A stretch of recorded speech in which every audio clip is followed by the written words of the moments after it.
Hey, Larken Rose here. It's understandable but unfortunate that people tend to care less about acts of oppression that are inflicted on somebody else, on some other group, on some other race, on some other religion. If an act of oppression doesn't directly affect one group, they're less likely to pay attention to it, they're less likely to even know about it, and they're less likely to care about it. And the only thing that overcomes that is when we as human beings, can practice empathy and say, you may not be like me, we may not speak the same language, we didn't grow up in the same culture, we don't have the same viewpoint, but what's happening to you is not okay, and I want that to stop. And which ties in with the, do unto others as you would have done unto you, whether you're religious or not. So one of the groups that is a minority and tends to be treated badly in a lot of ways, sometimes through government coercion and sometimes through people just being rude, are homosexuals and bisexuals and anyone who doesn't fit in the majority heterosexual category. And so it's easy for the majority to not pay that much attention, not really care about it because it's not going to affect them. And the only way to get some of those people to pay attention and to realize that, yeah, there are some injustices that aren't happening to you, but they really should stop, is to get them to think in terms of, the whole walk a mile in somebody else's shoes thing. My wife Tessa is now finishing up her first novel titled Escape from Enlightenment, and it basically does this. It takes place in the future in a society in which heterosexuals are now the minority, and they're now restricted, and they're now frowned upon and condemned and seen as weirdos. And so she's started a Kickstarter project to try to get funding to finish up the book. It's almost finished now, and to get it published properly.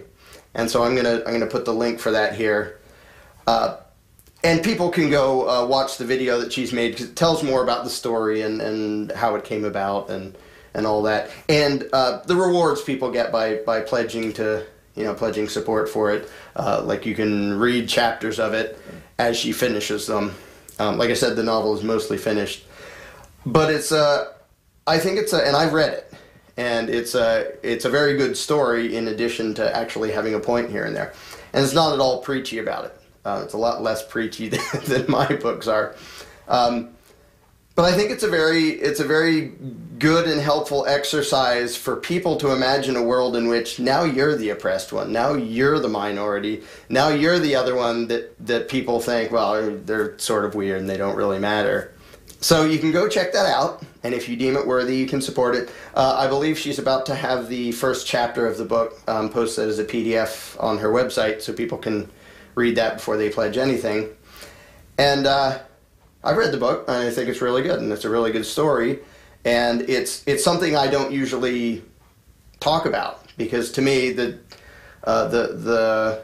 gay rights, or in this case heterosexual rights, because it turns the world upside down, the only thing I think particularly needs saying is there's no such thing as gay rights. There's human rights, and that every human being should be free to live their own life and make their own choices without anybody else committing aggression against them. So in principle, it's pretty easy, but in practice, beyond just don't attack people, there's also don't be a butthead to people. You're allowed to think nasty things about other people, but it's nicer if you don't. And it's nicer if you treat other people the way you would want to be treated if you were them. Very basic principle. So, but there's, of course, there's a lot more to the story, and a lot of other issues come up, and concepts and things to think about, and inside a exciting story that, will drag you in, and you'll want to keep reading the whole thing.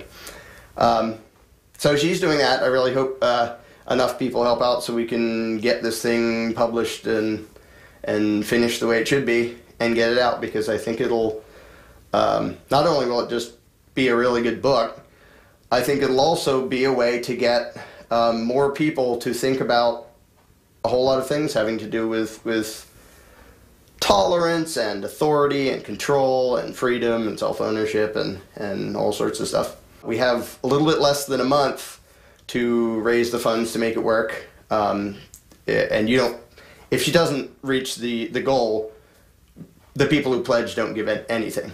You only get it if you make it all the way to the goal.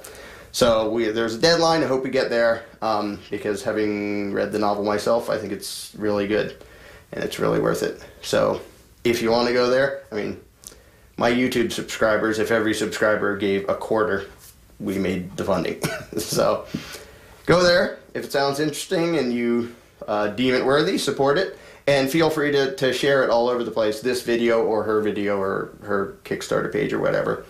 And I hope we can make this thing a reality, because it will be very worth it. It's a cool book.